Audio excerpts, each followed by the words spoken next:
Bismillah ar-Rahman ar-Rahim. Mr. President, distinguished members,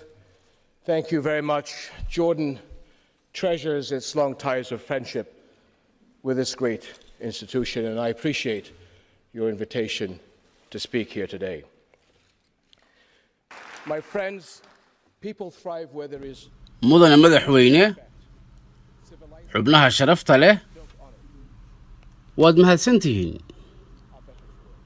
urdun waxay ilaalinaysaa xiriirka qaaliga ah ee qotada dheer ee ay la wadaagto ururkan weyn tixgelin bay ii tahay casuumaadiina si aan halkan uga hadlo yurub waxay ka mid tahay xulafada muhiimka ah dadaalkan gaar ahaan inay gacan ka geysato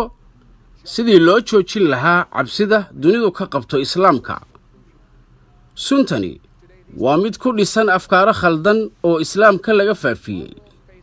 oo ay gacan ka geysteen argagixisadu waa sababta ay muhiim u tahay inaan caddeeyo micnaha dhabta ah ee islaamka aniga iyo muslimiinta kale ee aan xisaabta lahayn ee tirada badan waxaana la baray markaan yarayn in diintayadu ku dhisan tahay inaan xurmayno oo xaq dhowrno dadka kale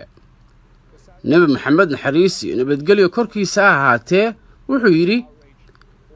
midkiin iimaan heli maayo ilaa uu kan kale la jeclaado waxa uu naftiisa la jecel yahay tani waa qiyamka islaamka waxay caddaynaysaa wanaagga islaamka magacyada eebbe dhexdooda waxa ku jira oo aynu maqalnaa arraxmaan arraxiim naxariis badane eebbaha naxariista midda guud iyo midda gaar ahaaneedba noloshayda oo dhan maalin kasta annagu waxaannu maqalnaa oo isticmaalnaa salaanta ah assalaamu calaykum waa duco aad ugu rajaynayso qofka kale nabadgelyo iyo naxariis taas ayaa muujinaysa inaad muslim tahay 1,000 sano ka hor heshiiskii Geneva lagu gaaray nabi maxamed naxariis iyo nabadgelyo korkiisa ha ahaatee wuxuu amray ciidamada muslimiinta in aanay dilin carruurta haweenka odayaasha waaweyn in aanay jarin dhirta in aanay dumin goobaha lagu cibaadaysto ee alla lagu caabudo sida masaajidiyada iyo kaniisadaha waxyaabahaasi waxay ka mid yihiin qiyamka islaamka oo markaan ciyaal iskuulka ahayna la soo baray oo nala ku barbaariyey inaan la dumin oo la waxyeelayn goobaha allah lagu caabudo kuwani waa waxyaabaha caddaynaya inaad muslim tahay diintayadu waxayna faraysaa ilaalinta karaamada qof kasta ragga iyo dumarka dariska martida iyo qariibka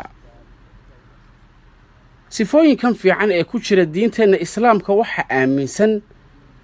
1.6 bilyan oo muslimiinta daafaha caalamka ku nool sidaas darteed uma ogolaan doono koox yar oo ka been sheegaysa xumaynaysa sawirka islaamka inay afduubtaan diinteenna toosan ee xaniifka ah waad mahadsantihiin the world's Muslims their greatest target. We will not allow them to hijack our faith.